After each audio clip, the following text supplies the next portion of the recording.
Você sabia que existe versículos isolados, né?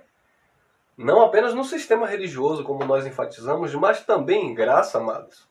E é muito interessante isso, porque algumas pessoas podem usar esse texto fora do contexto, sabe, para criar uma ideia contrária ao conceito daquilo que o texto está se referindo. E é um problema muito sério também em graça. Por exemplo, nós falamos muito que o sistema religioso, um exemplo, usa João 10:10, que está lá, porque o ladrão veio, senão, a roubar, matar e a destruir. O sistema religioso, eles usam aquele texto isolado, no lugar do ladrão, ele substitui por o diabo. Não sei como eles encontraram esse tal desse diabo ali naquele texto. Então, quando nós vamos examinar o texto, né, com o contexto, o ladrão, na verdade, ali, Jesus está se referindo àqueles que vieram antes dele, os falsos pastores, né, os falsos mestres, aqueles que não traziam uma mensagem vinda da parte de Deus, que não tinha entrado pela porta, mas tinha pulado pela janela, enfim. Jesus está basicamente falando do falso pastor. E no contexto ele vai dizer que o bom pastor, o verdadeiro, dá a sua vida, né? Era a linguagem do Nazareno, por suas ovelhas. Então não tem nada a ver com a criatura, com ser espiritual. E as pessoas pegam aquele texto e criam uma doutrina do diabo que veio para matar, roubar e destruir. Certa irmã esteve em uma reunião comigo, com o ministério, e no final da reunião, quando eu expliquei sobre esse texto, ela disse: mas irmão, eu passei 30 anos em uma igreja acreditando que esse texto se referia ao diabo que veio matar e roubar e destruir. E o senhor está me falando hoje, depois de 30 anos de igreja, né, de sistema lá, que esse não é o diabo. Eu falei: pois é, meu irmão. Mas como eu me enganei? Eu falei: ó, minha irmã, lhe enganaram, né? A senhora aprendeu errado, infelizmente. Mas não é isso que o texto está falando. Então temos que examinar o contexto. E como eu falei, existe também textos em graça, né? Isolado, que as pessoas isolam do contexto e acaba criando uma outra ideia. E esse texto que eu vou ler está em 2 Coríntios, né? Segunda carta de Paulo aos Coríntios, capítulo 5, versículo 16. É bem interessante isso aqui. Paulo diz assim: por isso daqui por diante a ninguém conhecemos mais segundo a carne. E ainda que tenhamos conhecido Cristo segundo a carne, contudo agora já não conhecemos deste modo. Muitos que estão em graça usam esse versículo isolado para dizer o seguinte: irmão, você não pode olhar para mim no ponto de vista humano. Você não pode olhar para minha carne, para minhas falhas. Você não pode me julgar, porque a ninguém conheçamos mais segundo a carne. Porque ainda que tivéssemos conhecido Jesus segundo a carne, já não conhecemos deste modo. Então, o que é que acontece aqui? Qual o problema que nós temos aqui nesse texto isolado? É que assim como o sistema religioso, eles usam lá a passagem de Mateus, lá no capítulo 7, que diz assim: não julgueis para que não sejais julgados, porque com a mesma maneira que vocês julgam, vocês também serão julgados, que também está fora do contexto. Muitos em graça estão usando este versículo isolado para se cobrir, para se proteger. Isso é uma malícia, porque eles dizem: olha, irmão, você não pode me julgar segundo a carne. Bom, eu não posso te condenar, como você não pode me condenar, não podemos, né? Mas o que seria julgar? Analisar uma coisa, se está certa, se está com coerência com a vontade de Deus, se é uma verdade. Um exemplo, Paulo julgou Pedro. E aí? Se Paulo fosse surpreendido por Pedro com essa leitura. Imagine Pedro olhando para Paulo e dizendo: irmão Paulo, a ninguém conheçamos mais segundo a carne. Imagine se Pedro tivesse usado esse argumento.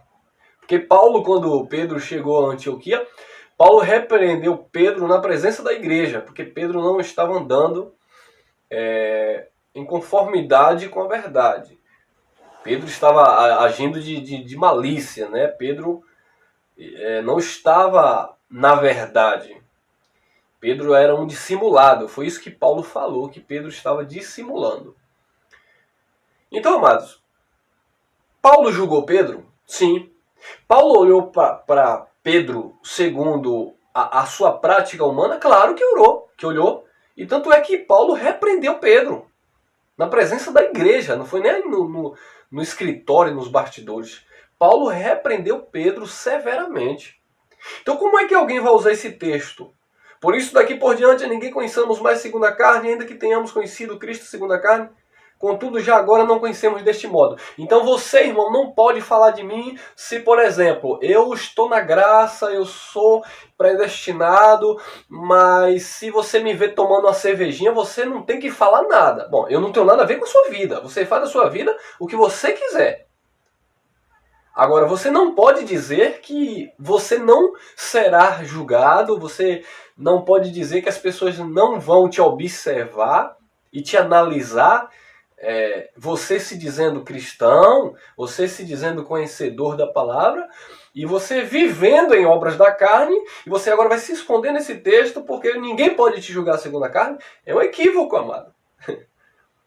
Imagina que eu estou aqui ministrando essa palavra e alguém me pega, sabe, na esquina com a cara cheia de cachaça, ou fazendo qualquer coisa que vocês sabem, que nós conhecemos pela palavra, que não agrada a Deus.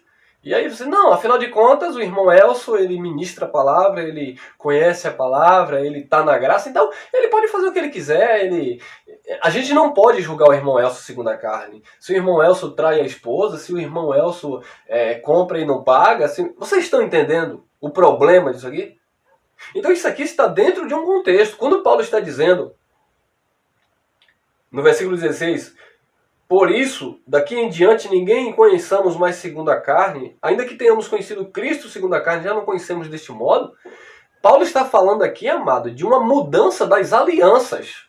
Olhem o contexto, analisem o contexto, que você vai entender no versículo 17, pelo que, se alguém está em Cristo, nova criatura é, as coisas velhas se passaram, eis que tudo se fez novo. E o que foi de velho que passou? O que passou de velho que Paulo está se referindo aqui foi a lei. O modo de as pessoas enxergarem Deus.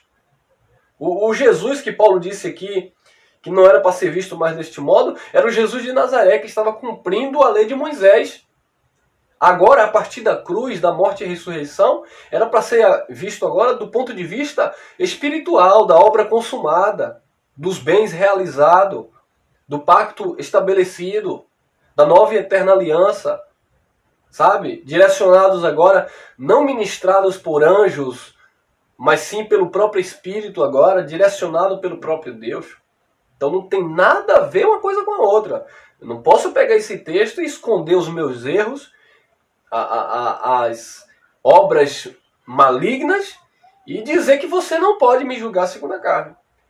E é por isso que nós vemos aí, infelizmente, as pessoas, entre aspas, estão em graça, e querem viver de qualquer jeito, e o que é que tem, a ninguém conhecemos mais segundo a carne, você pode fazer... Então, é o sujo falando do mal lavado, porque a gente comenta, a gente fala sobre, sabe, infelizmente, a hipocrisia do sistema religioso, todos nós conhecemos, mas nos tornamos também hipócritas se usarmos desses textos fora do contexto. E, infelizmente, vocês sabem muito bem disso, muitos que nos acompanham também...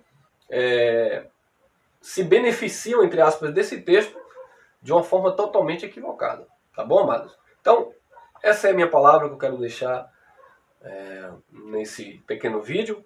E nós vamos voltar outras vezes falando também de outros textos isolados em graça que as pessoas estão distorcendo para se beneficiarem. Tá bom? Que a graça e a paz do Senhor esteja com o teu coração.